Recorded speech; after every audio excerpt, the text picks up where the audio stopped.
Hello everybody and welcome back to the channel. It has been a little while since the last video. The last video that I recorded and put out was the Christmas Day Gold Farm video to end the advent calendar that I was doing for the month of December. After a short vacation, we're back and ready to get back into it. So for the first video we have back in the brand new year of 2023, we are going to be taking a look at the brand new beta just released, 1.19.60.25. This beta does have quite a few changes. There's a whole lot of them. Not too many of them are actually visual in-game. A lot of them are, in the code, so you don't really see it too much.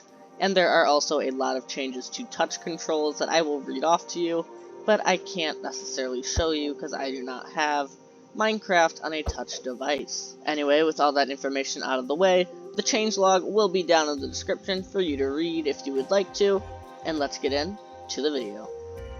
Alright guys, so before we actually start reviewing these features, there is a known issue by Mojang about this beta. You are not able to split stacks of items. For instance, if we grab a full stack of mangrove, it says that you are not allowed to split stacked items on a touch device. So as you can see, I'm able to split all these items right here. You cannot do this on a touch device as of right now in these betas. They are working on it. They know it is an issue. If you run into this while checking these betas out, just ignore it. Anyway, for our first change, camels will no longer be able to sit inside of a rideable thing. So boats, minecarts, whatever it is, if we go ahead and stand this camel up, we can see he just don't go in them. I plopped both of these in here. We can push them around no matter where they are in this little fenced in area. The camel cannot go into it.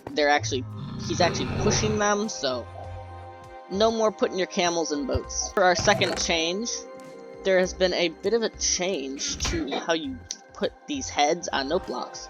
So as I'm sure all of you know, you have to crouch to place them on. That is not the case anymore.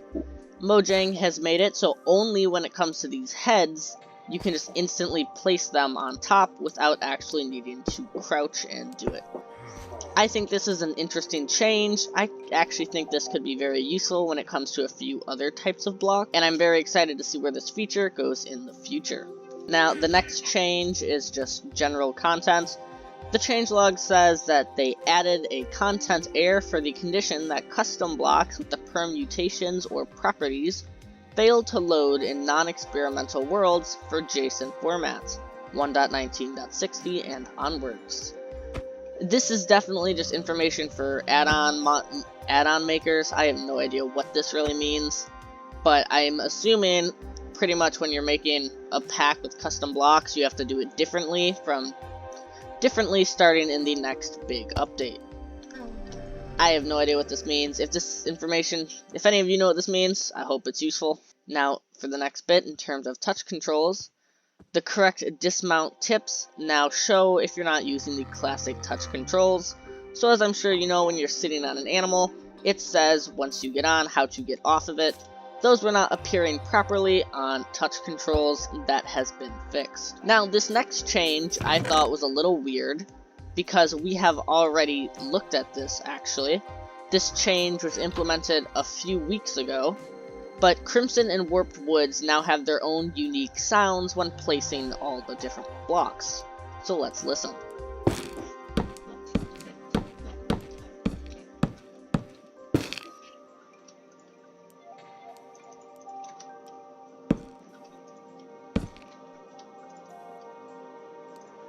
And the same for the warped.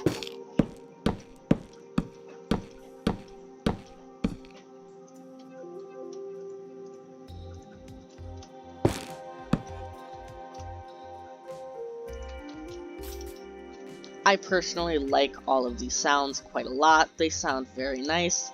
But I just thought this change was interesting because this was added 3 weeks ago in a previous beta. Now for this next change, I unfortunately cannot show it to you because I don't have an extra player, but I did TP myself around a little bit and I tried TPing myself into portals. Nothing seemed to break.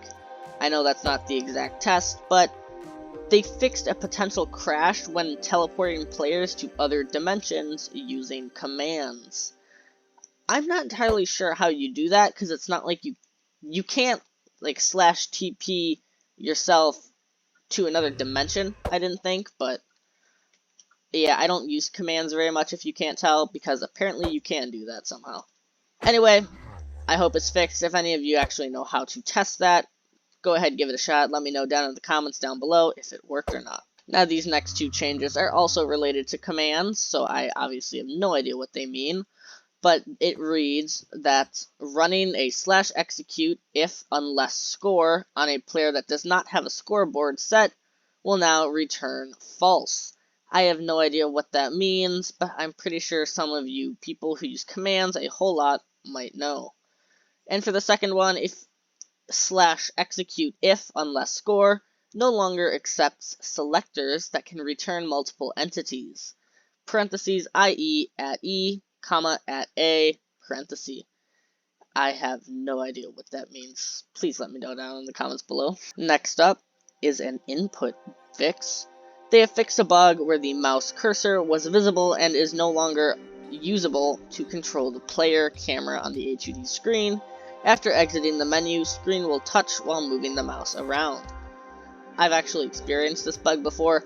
Sometimes, like when you're in your inventory, or if you click off of Minecraft for a sec, when you return to the game, your cursor was like visible on the screen, like you weren't in Minecraft or something, and you could just move your cursor around across the game, unable to actually control your character. It was an interesting bug. I have experienced it before. I'm very glad to see that fixed. I've tried to recreate it as many times as I could. I can't get it to happen, so I'm going to say that one is fixed. Now, next up, as I'm sure some of you know, recently, Ender Dragon, Wither, Iron, and Snow Golem eggs, spawn eggs, have been added to the game. Now, they have removed the Wither spawn egg and the Ender Dragon spawn egg from the creative menu. Now, you can still get them. You can, if you're on a computer, middle mouse click on the mob, and it will give you the egg, and you can still obtain them through commands. There's the Ender Dragon egg, and there is the Wither egg. And then, of course, if we come into the creative inventory and search up Golem, you can still get the Iron and Snow Golem spawn eggs, just like that. Now for this next mob change, piglins can once again spawn at light levels above 7 in the nether. Very good. Players can now pick block Iron Golem, Snow Golem, Wither, and Ender Dragons, obtaining their respective spawn eggs.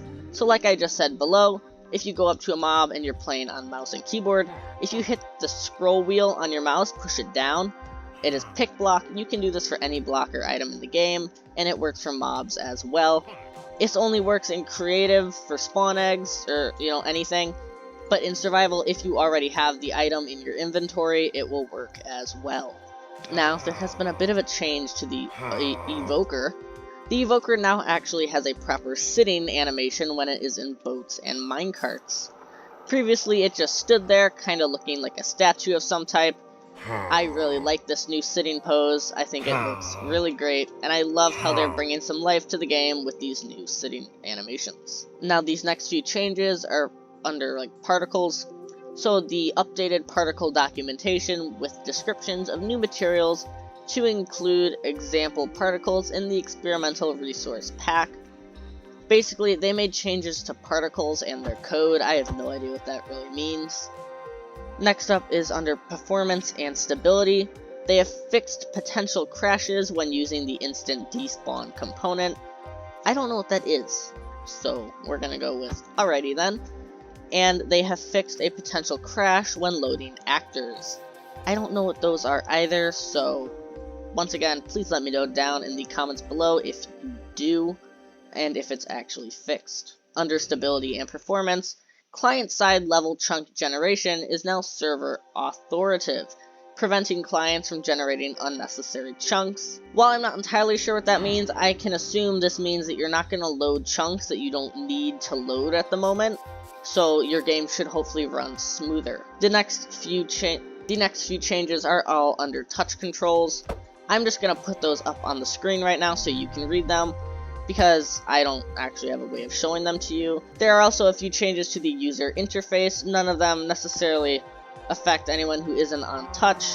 Basically, if a notification pops up on your screen while playing Minecraft, you will actually be able to swipe it away now, and the touch control settings selection is no longer going to be visible on Xbox.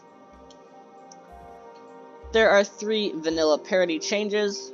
They changed the bed block map color to match Java, they changed the frog spawn color to match that on Java, and they changed the color of various blocks to match that of Java. They also have changed all the sounds to doors, buttons, and pressure plates of every wood type and iron to match that of Java. I don't know why this feature is in there again as well, because just like the Crimson and Warped Wood, that was also added 3 to 4 weeks ago, so if you are interested in hearing those new sounds, go check out one of my previous beta and preview videos. And for the final change today, redstone dust will now have a sound when you place it on the ground.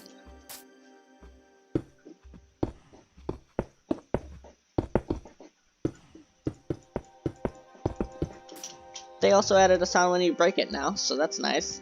It's nothing really fancy or extravagant, it just kinda sounds like placing and breaking a stone block, but I think it's nice to actually have a sound for it now so you necessarily know when you place it, especially when you accidentally click the place button and you're just like, what did I place and where did it go, you know? So I like that change. Anyways guys, I'm sorry this has been kind of a lame video. There haven't been many visual demonstrations. Unfortunately, that is just kind of how this changelog was this week. If you are interested in sticking around for every beta and Minecraft update and news related item, please subscribe and hit the bell so you get notified whenever I post a video about these topics. Anyways guys, this has been Mr. Gaming Aquatic, and I sure hope you have all enjoyed this video. I will see you next time. Bye!